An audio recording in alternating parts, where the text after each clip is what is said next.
In vitro fertilization breakthrough.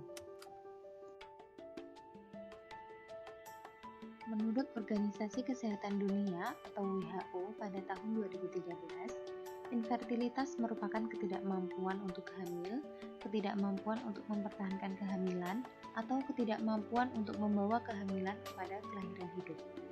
Infertilitas ditandai dengan tidak adanya konsepsi setelah hubungan aktif selama 12 bulan pada wanita usia di bawah 5 tahun atau 6 bulan pada wanita usia 35 tahun atau lebih. Per tahun 2022, 10-15% pasangan mengalami kesulitan untuk hamil. In vitro fertilization atau IVF adalah penyatuan sel telur dan sel sperma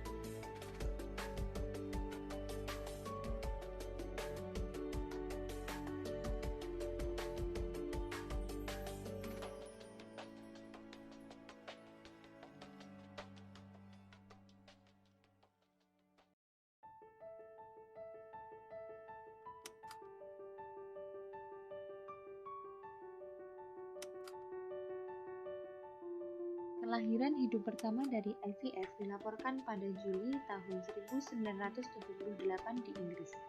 IVF awalnya dikembangkan sebagai cara kehamilan pada penyakit ovarium. Saat ini, IVF diterapkan secara luas untuk pengobatan infertilitas karena berbagai penyebab. Adapun berbagai faktor keberhasilan IVF yaitu usia, kualitas sel telur, sperma dan embrio, riwayat kehamilan, prosedur transfer embrio, dan gaya hidup. Berikut contoh aplikasi IVF. Sepasang suami istri ingin memiliki anak melalui sistem IVF. Diketahui, suami berumur 42 tahun dan istri berumur 37 tahun. Proses perjalanan IVF. Yang pertama, tahap preklinik. Pada tahap ini, dilakukan peninjauan riwayat kesehatan, cek masa kesuburan, serta perencanaan proses. Tahap kedua, stimulasi hormon. Siklus IVF dimulai dengan stimulasi ovarium.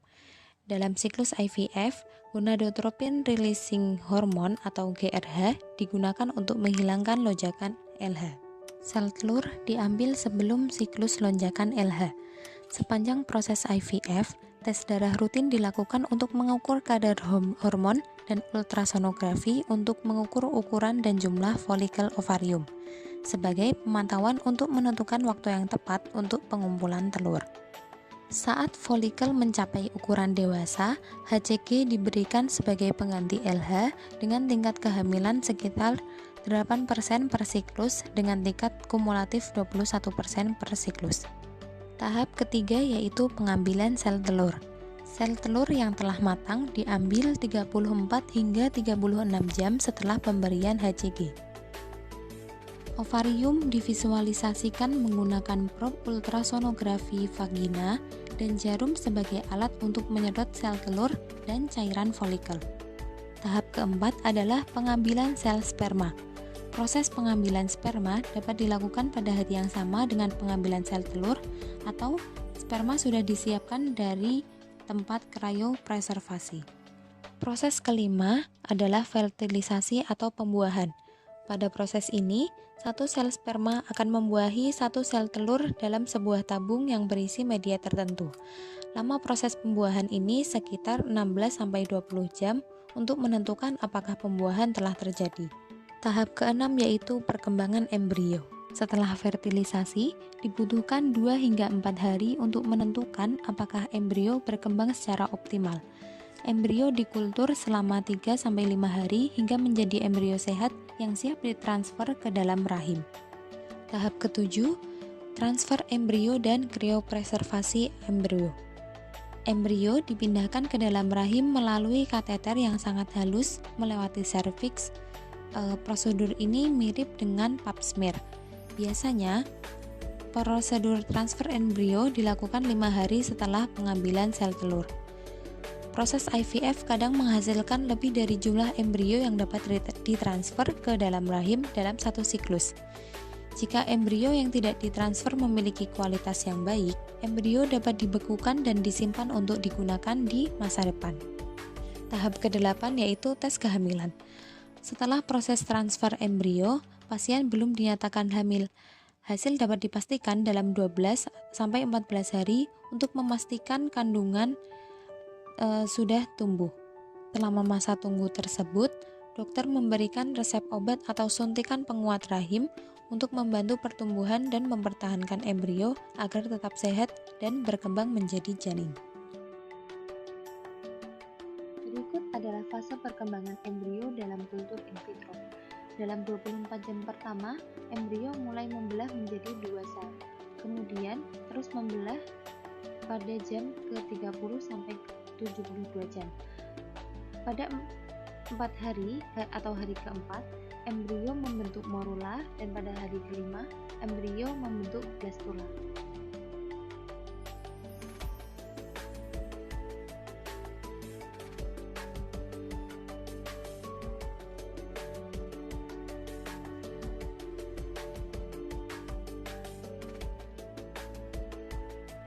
Pada bagian berikut merupakan angka kelahiran hidup per produksi sel telur berdasarkan kelompok usia. Kelahiran hidup dipengaruhi oleh usia wanita atau calon ibu. Pada wanita berusia di bawah 35 tahun, angka kelahiran hidup sebesar 47,6% dengan kelahiran kembar 10,4%. Pada wanita berusia 35-37 tahun, angka kelahiran hidup sebesar 30,7% dengan kelahiran kembar 9,5%. Pada wanita berusia 38-40 tahun, angka kelahiran hidup sebesar 21,7% dengan kelahiran kembar 8,9%. Pada wanita 41-42 tahun, angka kelahiran hidup sebesar 10,4% dengan kelahiran kembar 6,3%. Pada wanita di atas 42 tahun, angka kelahiran hidup 3,1% dengan kelahiran kembar 5,1%. Dari data tersebut dapat diketahui bahwa usia, terutama pada wanita, mempengaruhi angka kelahiran hidup berdasarkan angka produksi sel telur. Menurut WHO, usia subur wanita adalah pada saat berusia 14-49 tahun, sementara puncak masa subur dan kualitas telur terbaik wanita berada pada 20-30 tahun. Semakin tua usia wanita mengandung, semakin kecil angka kelahirannya. Faktor kegagalan IVF. Meskipun tindakan IVF telah dilakukan selama lebih dari 40 tahun dan selalu ditingkatkan keberhasilannya, tidak ada yang dapat menjamin sepenuhnya bahwa program ini akan selalu berhasil karena setiap individu dan pasangan memiliki karakteristik klinis yang berbeda. Faktor yang pertama adalah perkembangan embrio. Dalam pelaksanaan proses IVF, terkadang ditemukan kendala-kendala internal yang berpotensi menyebabkan embrio tidak berkembang, sehingga kehamilan juga tidak terjadi. Tindakan IVF dinyatakan gagal apabila tidak didapatkan kehamilan yang ditandai oleh kadar beta HCG dalam darah yang diperiksa 2 minggu setelah embrio transfer. HCG adalah hormon yang terdiri dari komponen alfa dan beta yang secara normal diproduksi plasenta ketika masa kehamilan. Apabila kadar beta HCG di atas 25 mili, maka dinyatakan telah terjadi kehamilan dan begitupun sebaliknya. Selain faktor pada saat melaksanakan tahapan IVF, ada pula faktor eksternal yang merupakan karakteristik pasien yang dapat menyebabkan kegagalan IVF. Faktor-faktor karakteristik pasien diantaranya yang pertama, faktor usia pasangan wanita dan pria yang mana cukup berkontribusi dalam tingkat keberhasilan IVF. Tingkat keberhasilan kehamilan kumulatif pasca tindakan IVF bervariasi terhadap usia, di mana pada rentang usia 20-24 tahun sebesar 40%, sedangkan pada rentang usia 40-45 tahun adalah sebesar 20%. Selanjutnya, indeks massa tubuh atau UMT pasien yang berpengaruh terhadap faktor keberhasilan IVF. Pasien obesitas atau kadar IMT lebih besar dari 30 memiliki resiko lebih besar dalam terjadinya kegagalan implantasi dibandingkan dengan pasien dengan IMT normal, sekitar 18,5 sampai 24,9. Selanjutnya, kelainan sperma. Pasien pria dengan kelainan sperma secara morfologi, fungsi motilitas, dan jumlahnya dalam semen memiliki pengaruh terhadap keberhasilan fertilisasi. Faktor selanjutnya adalah kesehatan ovarium. Riwayat penyakit rahim dapat mempengaruhi tingkat keberhasilan implantasi embrio. Contohnya,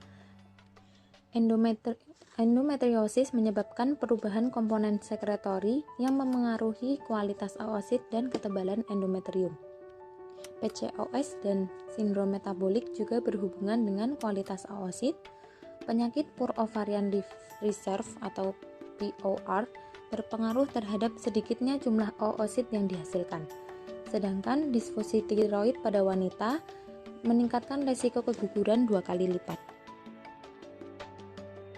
Pada contoh aplikasi IVF di atas, di mana sepasang suami istri ingin memiliki anak melalui sistem IVF. Suami berusia 42 tahun dan istri berusia 37 tahun. Maka pasangan tersebut harus melakukan langkah-langkah berikut. Yang pertama, mempersiapkan diri. Yang kedua, menjalani proses IVF dari konsultasi awal sampai transfer embrio dan pemeriksaan kehamilan. Diketahui sang istri berusia 37 tahun sehingga persentase sampai kelahiran bayi sebesar 30,7%, atau pada usia tersebut masih baik untuk menjalani kandungan atau kehamilan. Sekian dan terima kasih.